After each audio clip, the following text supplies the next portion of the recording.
সঙ্গে চামড়া তুলে নেব পুলিশ সঙ্গে চামড়া তুলে নেব পুলিশকে অবিলম্বে গ্রেফতার করতে হবে। কেন্দ্রীয় স্বরাষ্ট্র প্রতিমন্ত্রী নিশীথ প্রামাণিকের গ্রেফতারের দাবিতে দিনহাটা থানা ঘেরাও অভিযান তৃণমূল কংগ্রেসের।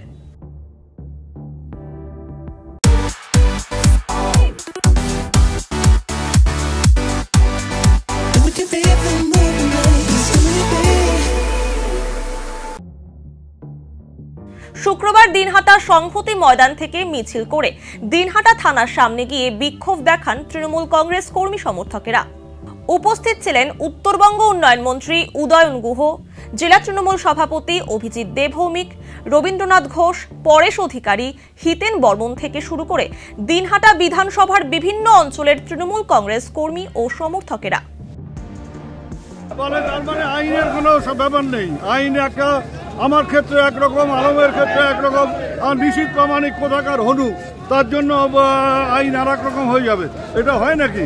পুরো পরিষ্কারভাবে তার বিরুদ্ধে ওয়ারেন্ট আছে, কোর্ট তাকে কোনো রকম রক্ষা কবচ দেয়নি, অবিলম্বে তাকে গ্রেপ্তার করতে হবে। এবং পুলিশের তো উচিত যে এখনই তার বাড়িতে গিয়ে সার্চ করা এবং তাকে খুঁজে বের করা।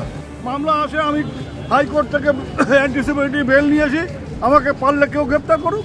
যে শরণাপন্ন হয়েছি, আইন আমাকে আগাম জামিনের বন্দোবস্ত করে দিয়েছে, আমি ঘুরে বেড়াচ্ছি, কোনো অসুবিধা নেই। ও যদি তা করতো আমরা তো তাই দাবি করতে পারতাম না। ও তো একটা মার্ডার কেসের আসামি, সেখানে ও বেল নিয়ে আছে, আমরা তো সেই কেসে ওকে গ্রেপ্তার করার কথা বলছি না।